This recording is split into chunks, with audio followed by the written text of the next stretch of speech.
Welcome to LOA Today. I'm Walt Thiessen here with life coach Linda Armstrong, and this is your daily dose of happy. We are so happy you decided to join us today. Rita Giganti is actually going to be taking a few weeks off. She's kind of on like a little bit of a sabbatical. Hopefully we'll be getting her back at some point in the next few weeks. Don't know exactly when, but in the meantime, we will hold down the fort here, waiting for her to come back. And Linda is ready. She is like entrenched. She is warm. She's got a space heater. She's got this beautiful bluish, purplish thing on. I mean, you're looking good. You're looking happy today. Yeah, good. Thank you. Yeah. So good stuff. Yeah. And especially considering here in the northeastern part of the United States, we are expecting some cold weather over the next couple of days. So it's a good time to batten down the hatches. But we're going to try to warm things up today. And I wanted to start things off by sharing an email about a program we did yesterday with Daniel Mangena and Alex King, because Deborah wrote in to give us some feedback on it. She was really loving it. She's been actually our most avid writer lately, Linda. I mean, just like, I don't know what the best word to describe her is, but it's like a letter almost every single episode. That's how loyal listener she is. So we're going to have to come up with a special award for Deborah for being the top listener. But here's what she had to say about yesterday's show. She said she loved the show. The show, we spent a large portion of the show yesterday with another message that she had sent where she had listed a bunch of things that she likes to do to keep her vibe high. I had mentioned previously that I have a list on my wall of go-to things to do if I'm needing to get my vibe into a better place. And if, I find that I'm not in a good feeling place. It's, how it is. It gets hard to think about, well, what are my high vibe things? I can't remember what any of them are. Well, that's why I keep them written down. So she liked that idea. She ran with it and gave us a whole bunch of her ideas yesterday. They were really good. Alex and Daniel kicked in some of their favorite things too. And so that's like the general picture of what her email today is all about. She said, I hadn't really made the Taj Mahal and matchsticks. That was actually one of the things she said in her list, although she said that was a bit of English humor that in her words gets somewhat lost in the translation. She said, sound frequency healing sounds are amazing. That's an interesting one. I hadn't thought of putting something like that on the list. Have you ever done anything with sound frequencies? Not particularly, but I will use some tones sometimes, like in a meditation group. I have this, whistle. Actually, it's here. Uh-huh. And, it sounds to the frequency of the heart chakra. Oh, okay.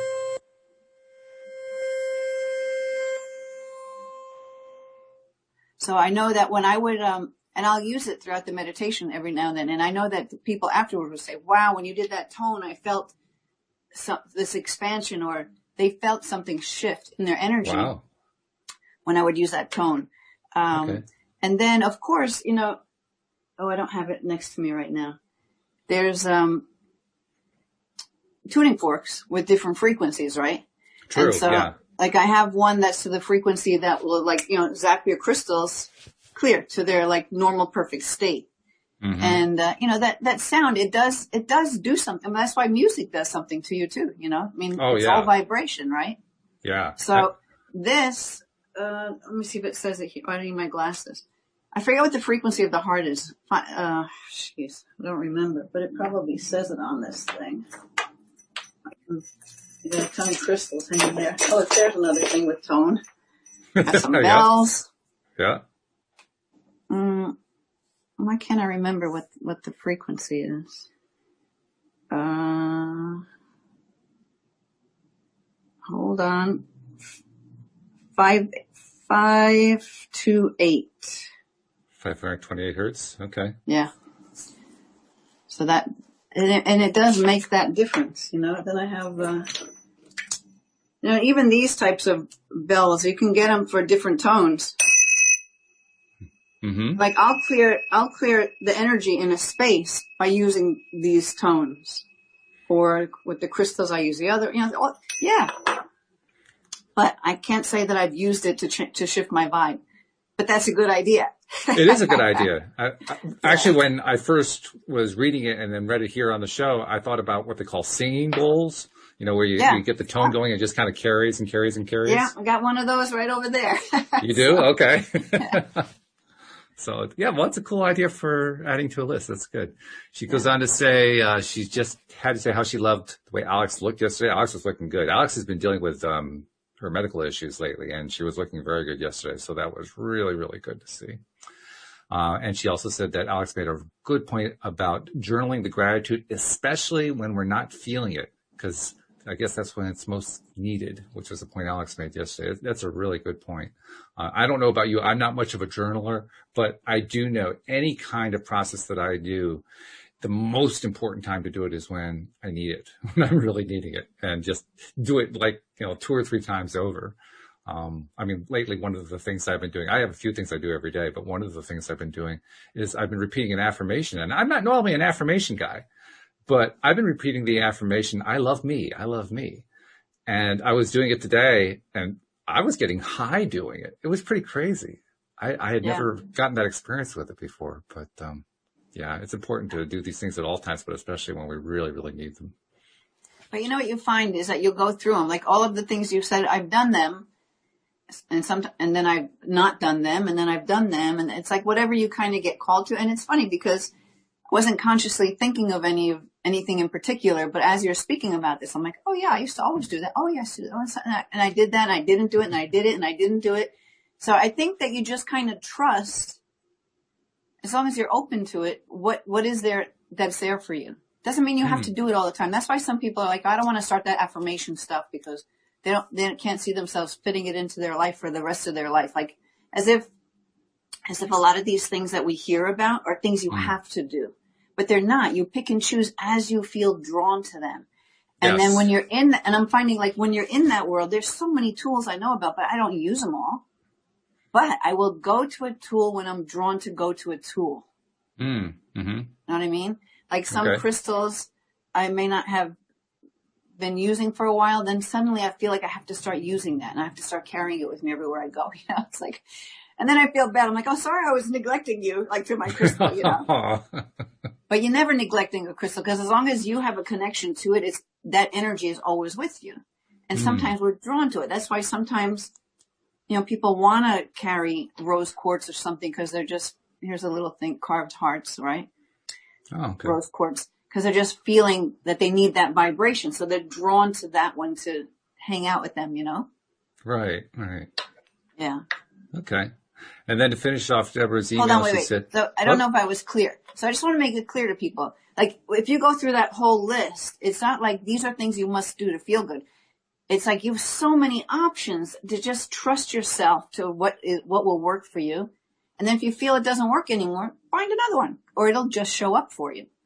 Yeah, the list isn't designed to create a way to force you to do stuff. It's a go-to thing in case you can't think of anything. If you need like a reference, like, oh, give me an idea. I don't know what to do right now. Oh yeah, I forgot about that. Yeah, I can do that one. I'll do that.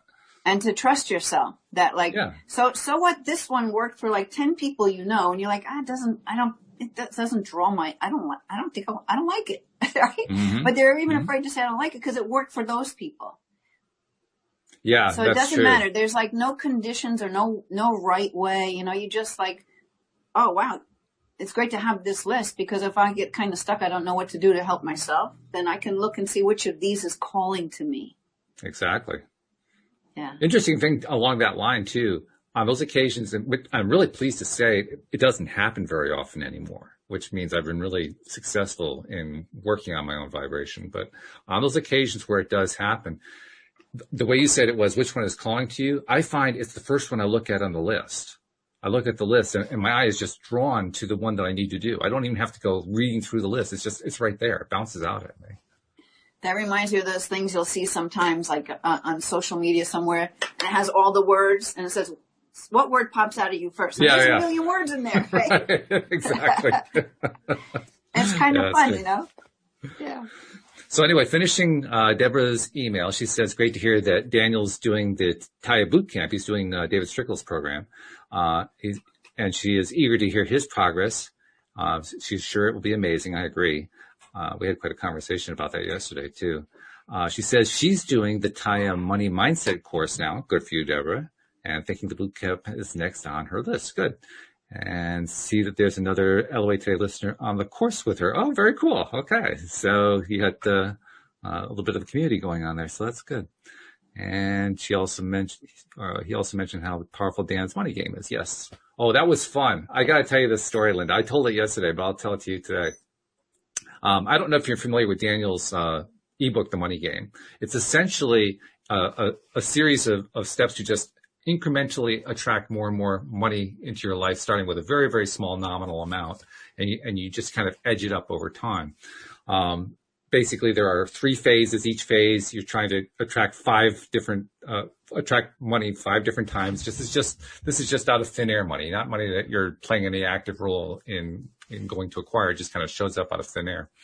Well, I just completed phase 1 on Tuesday, and the way it happened was kind of weird and funny because I got the mail and I opened up the first envelope. The first envelope just had my name and address on it. It was just a big, number 10 envelope, but there was no return address. There was an Oakland post stamp, or not post stamp, but postage mark. And that was it. And I opened it up and a $20 bill falls onto the floor. And I opened the envelope and there's no note. I'm thinking, what? Somebody sent me a $20 bill and didn't tell me why? That was just so weird. You know what? That's fun because that's obviously someone who watches the show most likely. Probably. I don't know. I got in the mail in a FedEx envelope a $100 bill one day. Did you? Oh, that's and the cool. return address was the universe. I love it. I knew it was from a client, and I actually was able to figure out who it was. Oh, you were? Okay. It didn't say anything, Well, I haven't figured out this one yet, but it was great. I loved it. And then I showed it to Louise because it was such a fun thing, right? And we're both kind of remarking on it. Like, no, there's no name on it. There's nothing. Like, okay. So she says, well, you're buying dinner. And, not that $20 will buy a dinner, but you'll buy part of a dinner anyway. So I said, okay, no problem. So I went back to my office and picked up the second piece of mail, opened up the second piece of mail. It was from Toyota about a car lease that I had turned in 1 year before and saying they owed me $249 for overpayment of property tax. What? Overpayment of car property tax? Yeah. It's like, okay. So I got not 1, but 2 in the same day, which was pretty crazy. Yeah, that's the universe letting us know, letting you know, and you letting us know just how abundant it really is. Oh, yeah. And it's fun. I mean, talk about vibe raising. I was laughing about it from the moment that it happened. Louise and I were just talking about it and smiling and feeling good. And it's amazing. I mean, it doesn't even matter what the monetary amount was. It's just amazing what you feel when something like that comes through and you recognize it. Because that's been a big thing with me. I found out I have a tendency to overlook when money comes in. I proved that by doing Dan's course. That there were a couple of times where money came in and I didn't even notice it till like a week later. Like, oh my God, that was the thing that I requested. Yeah. And also it's a great validation for Dan's course because you're focusing on doing whatever it is he has set out. Oh yeah, exactly. And what you're receiving, what you're focusing on. Exactly. Yeah. So it's cool and it's fun and it's definitely worthwhile. So anyone who has perhaps thought about doing what Dan lays out in the Money Game, it's built into the LOA Today app. So, it's right there. It's free. Start putting it to use. And I know there were a few other people who were listeners who started doing it at around the same time I did. I started in August. So this has been going for 5 months. And I haven't heard any updates on any of that. So any of you who started with me, if you have kept going, let us know what's been going on. In fact, use the LOA Today app to use the question form and just send in some information using the question form. So now, since goes on. You said since August, so you've been continually doing something like that. You're following steps for that long, or you took a break, went back? No. I started that day, and what you do is there are basically 15 steps that you're doing, broken up into 3 phases of 5 steps each, and every step of the way you start out that step by writing out a phrase. I can't remember what the exact phrase he uses is, but it's a phrase that basically says, I'm ready to attract X number of dollars. And you start with something nominal, $10, $5, something like that. And then you also write down on a piece of paper, you write this down on a piece of paper. You also write down 5 things that you're grateful for right at that moment in time.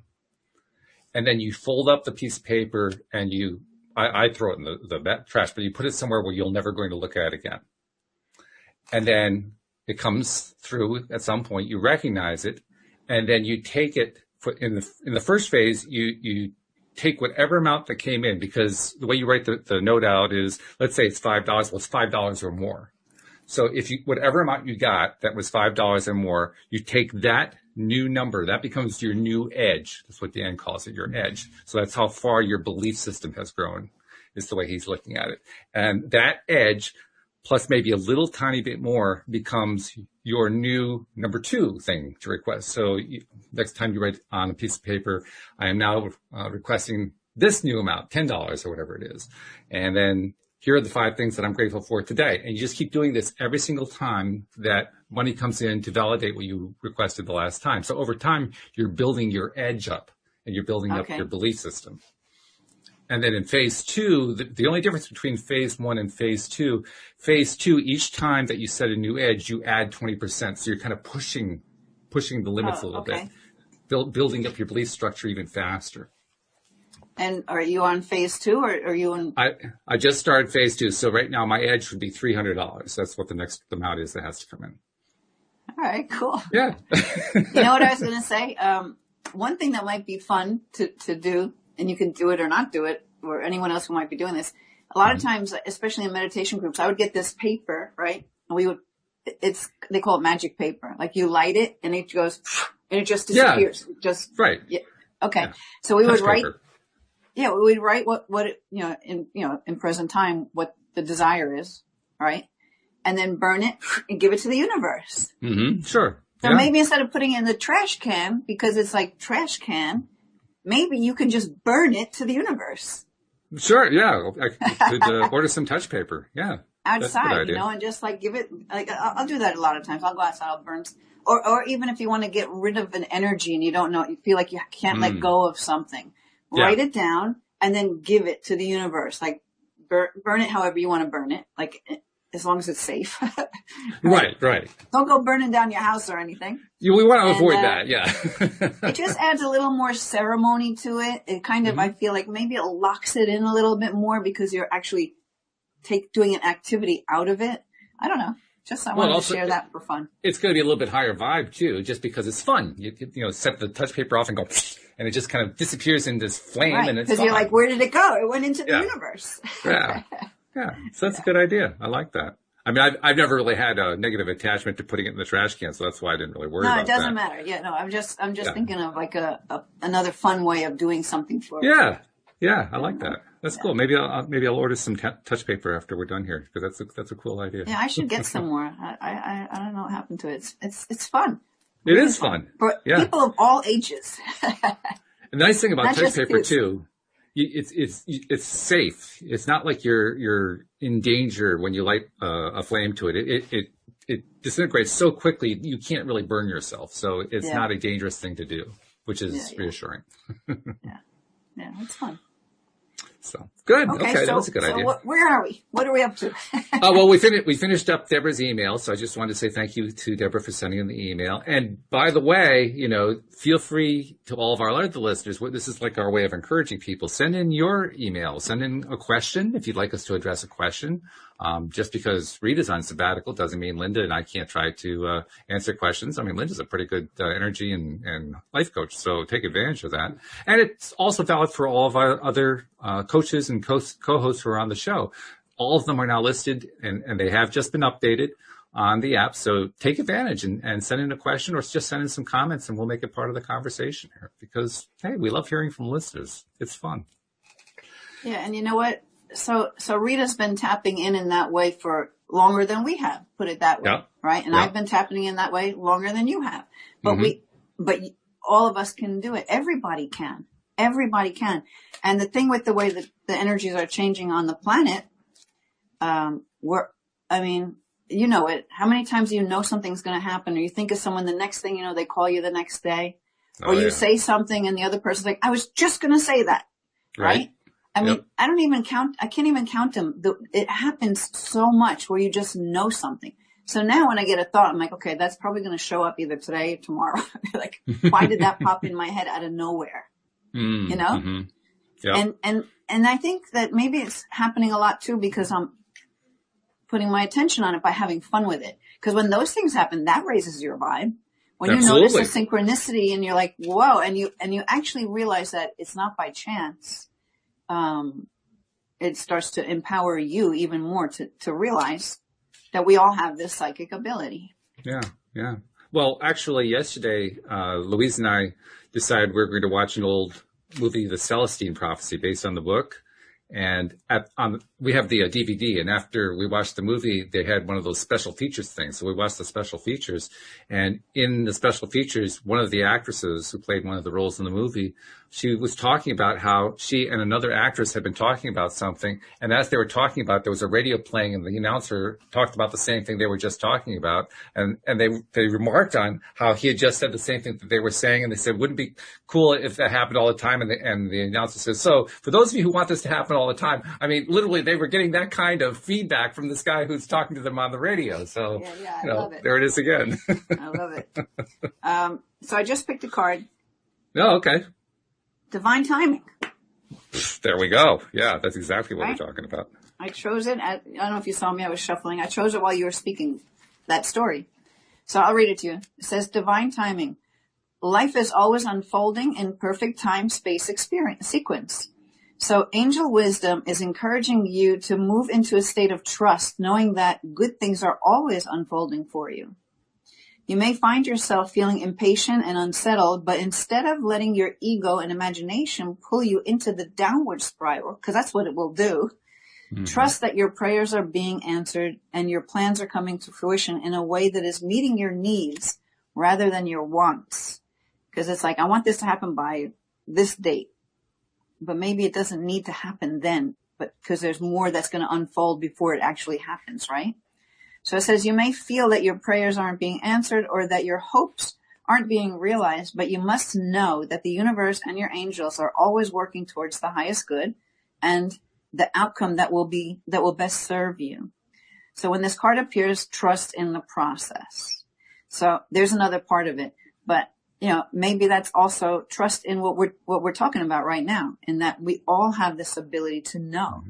Like we all know what is best for us, but we don't always listen to it because we don't always hear it or feel it in your heart because your mind gets in the way. Mm-hmm. No, it's very good. And it wants to tell you, no, you have to follow these steps for that to ever happen. Yeah. When maybe those steps are totally what's keeping it away. You need to bypass that and just feel what comes next. But anyway. Okay, I know that. And there are times I don't listen to it. So it's normal. It's nice to know it's not just me. Yeah. But when you can see that you're not listening to it because you're giving your power away to maybe someone who you think knows better or has more experience or has been doing this for 30 years. So maybe what I'm thinking is wrong. That kind of thing comes into play for all of us. But when you notice it, you're like, oh man, okay, wait, hold on. And then you can kind of tune in, or then you can ask, even if you feel like you can't tune in, you can ask, oh, okay, God, how does this work best for me? Show me. And then leave it. Ask the universe, let it happen. Okay. So the extended message is, this card is a sign that your hopes and dreams are unfolding. You may not think so, but you need to remember that you may be working to human time, whereas God is always working on soul time, which can never be measured or rushed. You're being guided to know that your angel team is with you right now, encouraging you to call in the support of heaven and aligning your current situation with love, because love heals all. Imagine yourself and your situation covered in a golden light and ask the angels to show you the way forward, knowing that they're always working for your highest good. Yeah, you just ask, like, okay, how does this unfold for me? What's next? That's good. Yeah. What can I do? Yeah. I was just going to say, one of the things that came to my mind as you were reading, especially the early part of that card, was I've long had this I don't know how to describe it. I don't want to say it negatively, but because I was going to say aversion, but I've stayed away from the idea of assigning dates to requests. And instead, I prefer to change the request or modify the request to say, or better. Right. Or something I hadn't thought of yet. Right. to make it open-ended, because the more open-ended that we make it, first of all, I find that I get stuff faster that way. And second of all, I find that I get stuff I didn't anticipate, that I didn't expect, because I left it more open. I didn't say to, God, the universe, however you want to phrase it, it's got to be this and this only. Right. Which places, I mean, you'll eventually get that, but you're placing such limits on it that you're just stretching out that period. And of course, you're also increasing your likelihood that you're going to be doubtful over time, or you're going to start to feel a little bit nervous or uncomfortable or whatever. Whereas when you leave it open-ended and basically allow it to come in, whatever is the best way for it to come in, and whatever thing it might be that might be different from what you had in mind, then you get better results. Yeah, I'm totally with you on that. I never liked that idea of putting a date down on it. Right. I understand the reasoning for it, but your solution is the solution. It's like by this time, or you could say, or whatever is in the highest good of my soul, or whatever that might be, Yeah. And, because what I was thinking too is, maybe what is for your highest good can't happen by that date, because there's other pieces that need to come in, but you don't know that. So that's why I like giving it up to spirit, because we can only see so much, whereas, God, spirit, universe, whatever you want to call that, can see it all. Mm-hmm. It sees the whole thing and how it plays out and how things will fall into place. And so, and another part, kind of being reminded, like, wait, say what you wanted to say. When you're looking for that date and you're not seeing it, and you're not seeing it, and you're not seeing it, what are you looking at? I'm not seeing it. Right. I played that game before. That was my bird game. I'm not seeing it. I hunted so much for it. Oh man, I'm not seeing it. I kept not seeing it until I gave it up. Boom, everything came. Right? Yep. Yeah, it's true. In fact, I would also add on that, now this is perhaps even more of an advanced concept. The ideal place to be in is to be okay and happy that the thing hasn't come in yet. To feel like, I'm perfectly fine with that. It's going to come when it comes. That's all right. I'm not in a rush. I'm feeling good about this thing that's coming, and I'm just going to stay in that place of feeling good because I like it. You just described the difference between 3D and 5D. Okay. Yeah. In the fifth dimension, we don't worry about if it's coming. Ever. See, that's the whole thing. That's 3D. That's mind and control and all of the negative things that could come in. That's 3D. In the fifth dimension, there is no negativity. There is no, it won't happen. It will. And so you don't put, you don't consider that it won't, put it that way. So that's where we're moving towards, right? And most of us, a lot of us are like stuck in between, like on that fourth dimension, like where we're popping in and out of, I do it all the time. Totally 3D, totally 5D, somewhere in between, Yep. You probably feel that, right? How many times? Oh, God, But the nice thing is that when you're aware and awake to all of that, you can pull yourself up and out by just what we started talking about today. Ways to bring yourself up. Yeah. Put on a funny music, play some music, dance, go outside, be with an animal, like things that bring you back to knowing that everything is perfect. Right.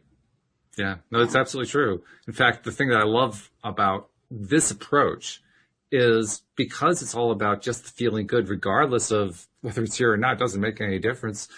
I find I'm not really all that hooked onto what the thing is anymore. I mean, it's not like I don't want the things. I do. I mean, we still have things that are on Louise's and my list that, we're waiting for it to show up. It's just, I'm just not fretted that it isn't here anymore. It's just, that's not part of the agenda. It's not even part of my thought process. I think that's the part I like the best. It's not even part of the thought process. It doesn't even occur to me that it's not here yet. That's how I know I've made the most progress, because I'm not jazzed about, oh God, it hasn't gotten here yet. That used to be a big deal for me. I have to say, I've been kind of in like a limbo. Limbo? Okay. I can't even describe it. It's kind of like, and also moving with, like, I had a headache for like a day, and I never get headaches because energy is really moving. I had this weird ear thing going on for a couple of days. I was extremely tired for some days, wide awake other times. because there is a lot of changing going on. And when you're Yeah. aware of it and you can sense it and feel it, like maybe that's part of what's helping me just be, where it's like whatever will be, will be. You know, I haven't done any videos. I haven't even done any promotion. Wow. I'm just like in this kind of lull. Okay. And the funny thing is, I feel like I've got more opportunities since I've stopped trying to have opportunity. Oh, no, I like that. That's Okay, cool. so that's making me stay in this limbo even more. And I'm like, oh, wait a minute. And that's fifth dimension, right? It's like what's going to be will just be. I know I'm here on a mission to help people and blah, blah, blah. So I feel like now my PR guy is going to be God. Cool. That's kind of where I am right now. Like I could change that and say, well, let's play the game a little bit and do a little promo here. And I know I'm going to be doing videos, but I'm not going to do a video just because it's something that would be good to do Yeah. for my channel or for whatever other reason, because then it's not authentic, you know, and it's like, no, I'm not going to do that right now. And when I'm ready to do it, it'll be done. So I can't even describe it. It's more an energy than the words I'm trying to put to it. Of this sort of a lull, a timeout, or just a being space. I think a lot of people are doing that. We'll see. Well, I think a lot of people are doing something similar.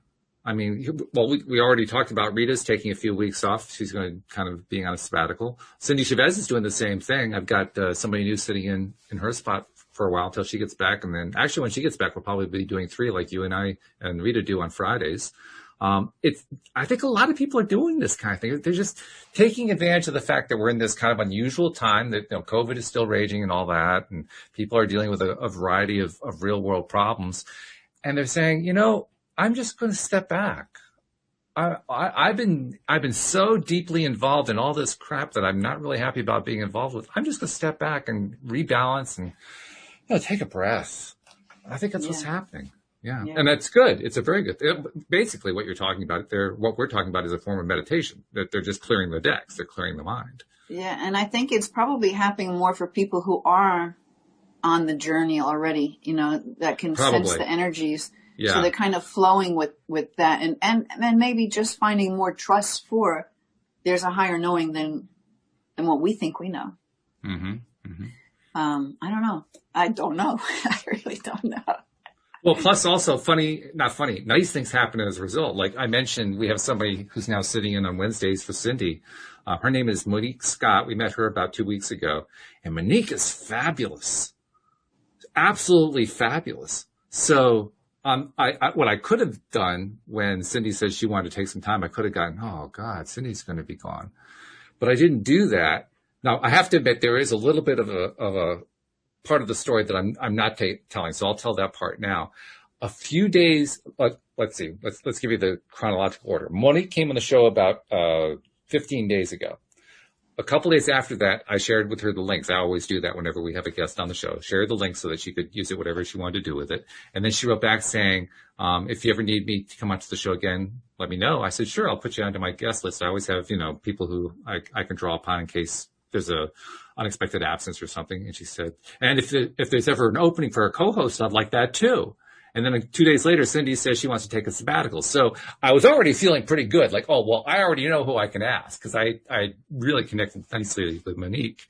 But the other part of what I'm trying to say there is I really connected with Monique. And I'm wondering if Cindy hadn't taken that sabbatical, and I love Cindy dearly, and I'll be very happy when she comes back. But if she hadn't done that, would I have given myself the opportunity to get to know Monique better here on the show? I don't know that I would have. So it's almost like I got kind of pushed to do something I wanted to do. And the beauty of it is that you don't have to know because your show is all about high vibration. Yeah. Ultimately, right? Yep. And everyone you're working with, at least when we're on the show, we're always high vibe, even if we had a crappy day the day before, That's right? True. We count on the show to pick it up if we have that crappy day.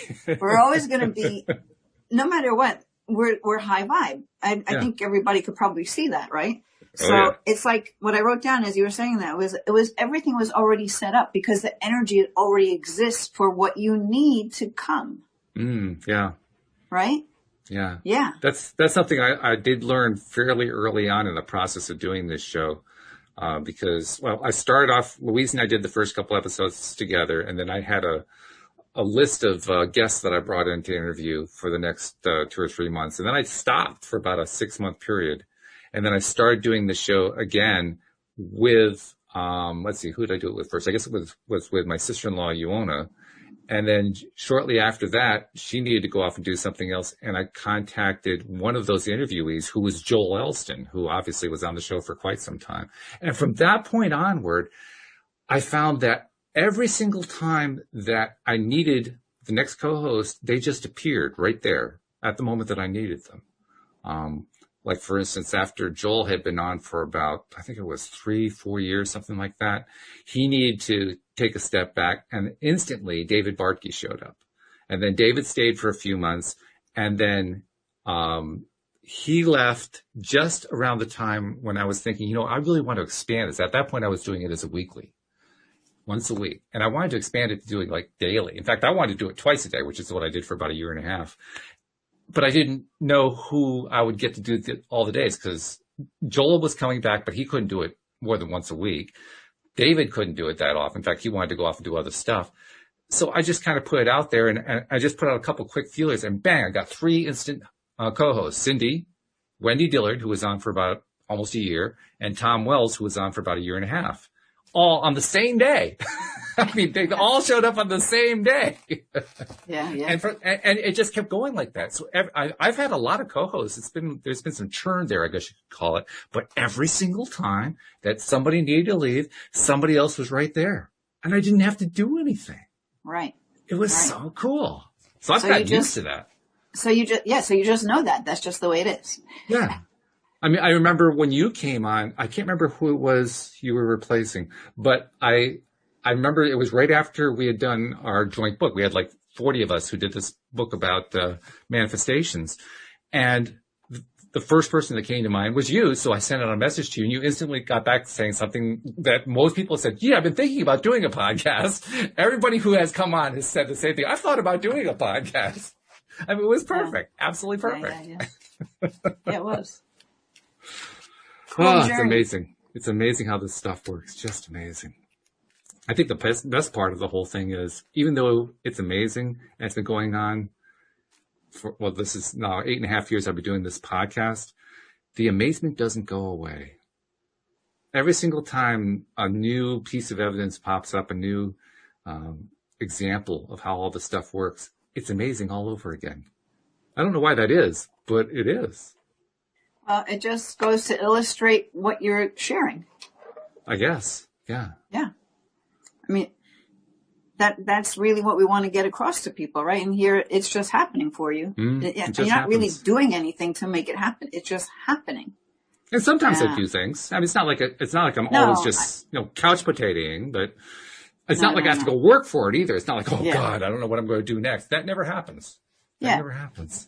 No, and you're not like, sometimes people think when they're manifesting, like they do it in a way that's maybe pleading, like, this has to happen this way, like, okay, but you don't hold that energy around it.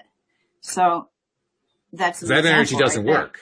That doesn't work at all. I mean, when you were reading the card on divine timing, one of the things it made reference to was, I don't remember how it said it, something about getting the answer of yes. And it occurred to me, the answer is always yes.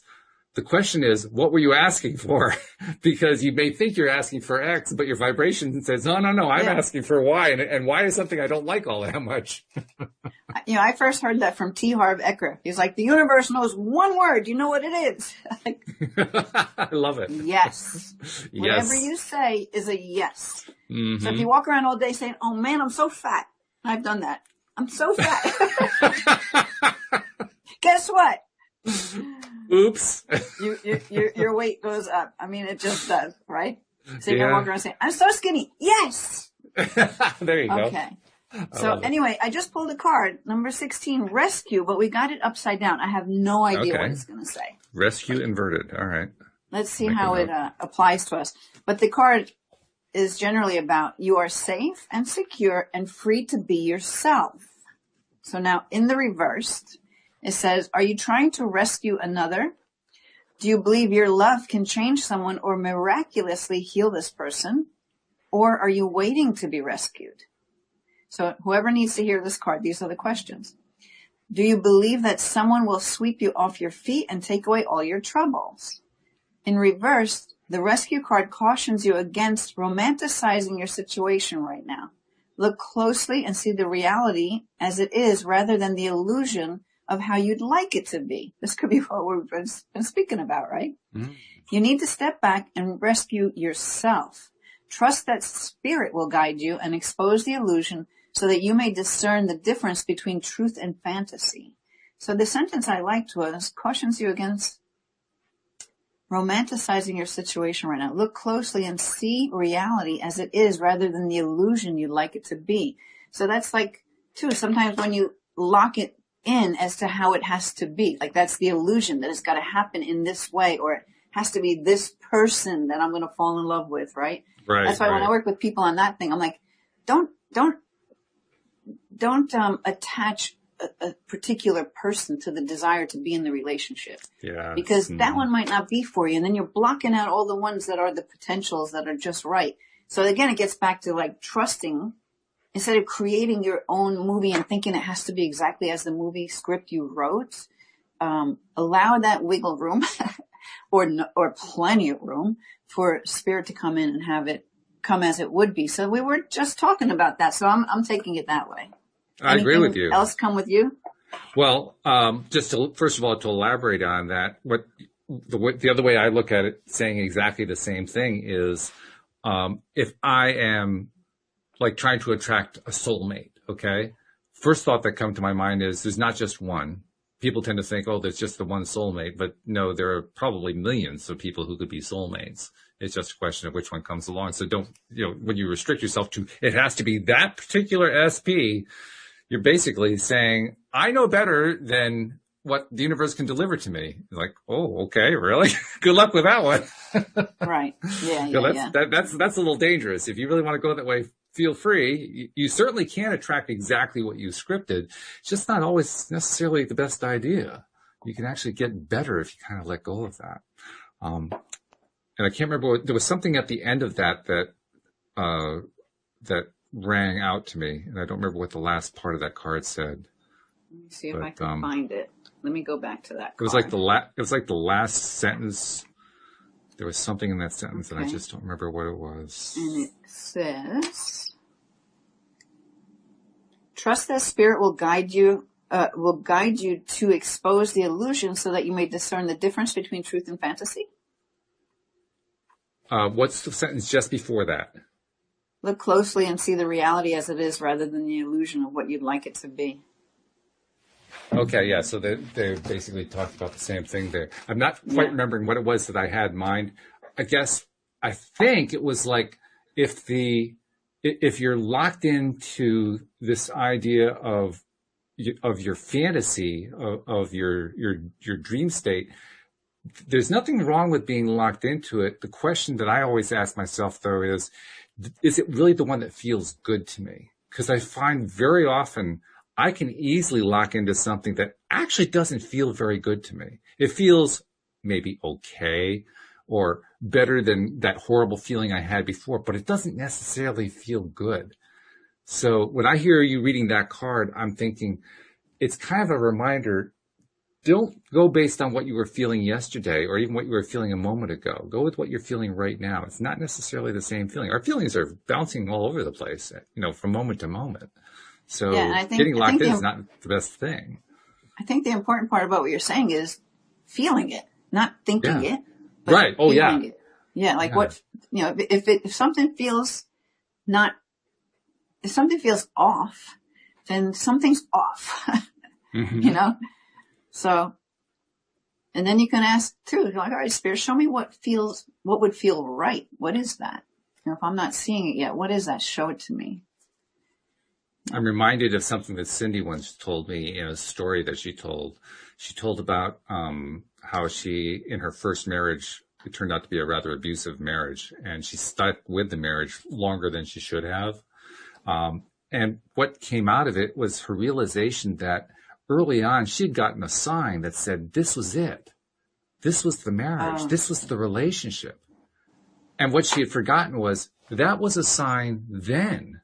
That's not the sign for all time. That was the sign for then. So it's kind of like driving down the highway and you see a sign and then you drive another 100 miles and you expect the rest of the 100 miles to match what that sign said 100 miles ago. That's not the way signs work on the highway. Yeah. You're going to miss an exit if you do that one. and you're so focused on that sign that you're not seeing all the ones that are trying to come to you and say, wait. Exactly. Look here. So look, this is probably so appropriate. Back to basics. Back to basics. Yeah. Well, that's what we're talking about. Okay. Yeah. So number 4, back to basics. I'll read it. It says, your psychic sense and higher awareness are founded on one common sense, which begins with properly meeting your basic physical needs. And as obvious as it sounds, and this is so true, when your body's out of balance with something, everything feels worse. Like if you're really hungry or you're really tired, everything is so much worse. So I don't know if it's going to talk about that, but let's see. It says, as obvious as it sounds, it's easier said than done for most people, as they tend to live in their head and forget their bodies. If you neglect your basic needs, your higher awareness will diminish, leaving you to operate on adrenaline and anxiety. In such a state, you miss the finer, more subtle psychic vibrations and you lose your way, right? You're no longer inside. Yeah. Everything's external at that point. So it says self-love and self-care are non-negotiable commitments for the sixth sensory soul. If you've drawn this card, it's time for you to raise your bar on your self-awareness. Assess your basic habits. Are you taking loving care of your body without guilt? Are you getting enough sleep, drinking enough water, eating healthy and lovingly prepared foods, and getting adequate exercise? If not, you're paying a high price for the neglect and the sabotage of your higher awareness. Your body is your greatest psychic receptor. And as a fully committed sixth sensory being, give yourself these things and pay attention to the higher energies that start flowing through your life right now. So that's a great reminder, right? To really pay attention to what your body needs. And, because when you're feeling well, I mean, you could have some kind of problem in your body, but still have a basic well-being by getting enough rest. And I'm not saying, some people have physical pain in their body each day, right? Mm-hmm. But if that body is well rested, hydrated, eating the right foods, getting enough sleep, you're going to be more in tune. And maybe you actually find the way to sort out the solution for the pain that was in your body, It's always possible. Yeah, that can definitely happen. That card is also resonating with me in particular because I think I told you I'm in the process of trying to become a public speaker, a paid speaker to go to colleges and companies and all that kind of stuff. And my initial talk that I've been putting together, and listeners have been hearing about this almost ad nauseum lately, but the initial talk is aimed at college students. And the topic I'm addressing is the tremendous amounts of stress and pressure that college students are experiencing today. It's really gotten out of control. So I want to kind of bring in some of the concepts we talk about, but I'm doing it more from a scientific perspective using, positive psychology research and so forth, rather than bringing it in as a spiritual thing. Because I know especially if I'm talking to a university, they're expecting to have stuff beyond that kind of a basis. And I was reaching for, okay, what's my actual core topic? What's my topic? And I finally nailed it down this week. My core topic is self-love. That's really what I'm trying to aim at. And the way that I'm tying it into my core talk is I'm going to be telling the story of what happened my freshman year of college when I ended up, much to my chagrin, rooming with two guys who ended up being the biggest drug dealers on campus. So I basically lived an entire year with drug dealers and parties going on in the room constantly and never being able to get away from it for a year. And what I didn't know at the time, and this is like the core lesson that I learned from the thing that I'm going to try to teach students to understand. What I didn't know at the time, and what nobody could really teach me at the time, because my parents didn't know this. My teachers didn't know it. My peers didn't know it. None of the adults that I knew it. None of us really understood the incredible importance of building self-love. and or increasing it or enhancing it. We have this tendency, I think, to kind of pretend like, well, sometimes we're showing we have self-love and sometimes we don't, but we always have self-love. Self-love is always there. That's not the issue. The issue is, are we building it? Are we increasing it over time? Because literally, that's what we do here on the show. Every single thing that we're doing about, having your daily dose of happy is about building that self-love, that self-esteem, that self-confidence. If I had had that knowledge at that point in time, I think I probably would have, first of all, gotten out of that room a whole lot faster. I would have had a much better experience in my freshman year, in the rest of college, because I transferred. After that first year, I transferred to another school. But what do we talk about here on the show? I took myself with me. So the problem followed me along. I didn't have drug dealers that I was living with, but the same kind of thing of getting into situations where it wasn't what I wanted to be in and I didn't understand how it happened and so forth. I brought myself along, and so I made it happen again. Well, self-love, once again, if I had been building self-love and if I had understood how to do that and why to do that, my experience would have been entirely different because I would have felt confident. I mean, and deserving, and deserving. Yeah. Really yeah. big. I mean, to want to say, well, I'm going to put myself first. So what's wrong with that? Exactly. It's not self. It's selfish in the best way. It is.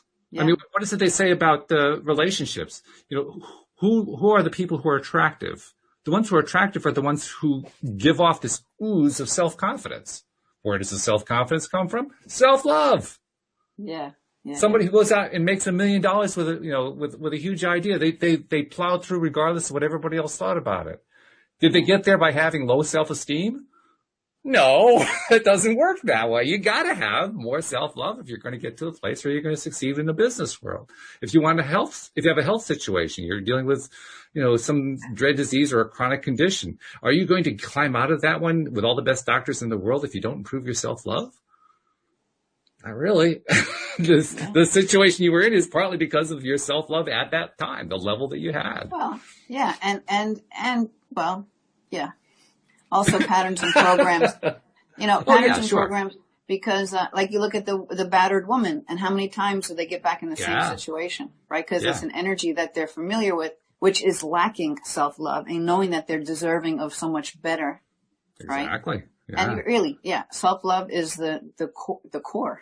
It really Everything is. comes down to love. I mean, that's what we're made of. We're just this energy, this light energy, which is love. Oh, and the other thing that occurred to me too, and I'm still not quite sure how I want to tie this into my talk, but I want to tie it in. We have a tendency as a society, as a culture, a global culture, not necessarily just America or whatever, to push the idea that we should be giving love to others. And that's a good idea. I'm not saying there's anything wrong with it. Don't get me wrong. But there's a piece that gets left out of that. You've got to have love to give before you can give it. Where's it going to come from? It's going to come from the self-love. So even there, it becomes essential. Yeah, and again, the example which we use for a lot of things is what they tell you in the airplane. You got to put the oxygen mask on yourself before you can help your child next to you. Exactly. Yeah. Yeah. So I'm feeling really good because I found my core concept, and now the talk is coming together. So I'm feeling very, very confident. It's a good thing. And how are you going to first do your talk? Will you go to a smaller group or just dive right in, Walt? You can do it. Yeah. Like you talk in front of people every day. It's no difference. There is no difference. No, actually, I feel very, very confident about the talk now. I'm still, nudging and piecing and tweaking and all that kind of stuff. But if I had to, with just what I have right now, I could easily give the talk. That's not a problem at all. So I'm putting together a web page so that I can, refer people to the web page who I'm approaching. I'm going to just start reaching out to colleges and universities. That's my first step. Just finding out who does the hiring of speakers and, put myself into as many hands as I possibly can. I picked up 4 books that I read over the holidays about how to create a career as a speaker. And one of them made a really, really good point. You want to be reaching out to like 15 to 20 new contacts every day. So that's going to be my goal, to just find 15 to 20 new contacts to reach out to every day and just trust that it's going to work. Don't forget to ask your guidance to lead the way. Oh yeah. Yeah. Because then the right things will just pop up as you're as you're moving along, researching, looking at who you think you want to talk to and just feel your way through all of that, which you'll do. And the way I actually have learned works best for me to do that is to simply start by first getting myself into a good feeling place. Get myself to that high feeling place. As soon as I'm there, that's when I get the best ideas. That's when I get the best clues, the guidance, all that just kind of pops in just because I'm feeling high vibe. If I don't do that, if I come into it, feeling relatively medium or low vibe, I don't care what guidance I get. I'm not going to hear it. I'm just not going to know what it is. You know what? I think, I don't know because I don't do this, but I'm wondering, are you going to have, maybe your script, but maybe more bullet points? Because I would say probably you're going to just start channeling whatever needs to come out. So you might go off script a lot, maybe it's just making sure you hit these different points. Yeah. Like, I don't know how you plan to do that, but I guess I'm just making the point that however it is you structure it, you just want to be open for however it wants to come out. Because you'll probably, just like in the show, right? We don't know what the heck we're going to talk about, but it just comes and then it's out. Yeah, the only reason that I'm putting together a very detailed talk is not that I want to give the same canned talk every time, but just so that I've gone through in my mind a number of times what my best talking points are so I can just grab them as I need them. It's kind of what I already have done here on the show. It's just that on the show I've had the luxury of doing over 1,300 episodes now. So, after a while, the talking points just kind of fill in by themselves. I don't have to worry about it. Yeah. But you know what, too? By writing that whole script, who knows where maybe that ends up in some kind of a paper or a book or it should go on your blog or whatever, your website for that, Absolutely. Yeah. Oh, I think it will. And I'm also thinking part of the way I'm putting it together is I'm thinking what practical exercises can I walk them through right then and there, which probably comes down to giving them a list of things that they can do, kind of like the list we were talking about earlier. Here's one thing you can do. You can listen to music, and here's what happens when you listen to music. I'll probably run them through mirror exercises because that's the thing I'm really big on, and just have a whole bunch of them that I can just walk them through right there. In fact, I like the idea of the mirror exercise because almost everybody who's a college student has a smartphone. So I can just tell them, pull out your smartphone, put it on the camera app, turn it into selfie mode, and you got yourself a mirror. And, just do the mirror exercise from there. So, yeah. But just having things like that, at my fingertips is really what I'm trying to do. Because I think you're right. I'm going to end up just going with whatever the flow is on any given occasion. Yeah, because something's going to pop in that might not be on the piece of paper. That's right. Yeah.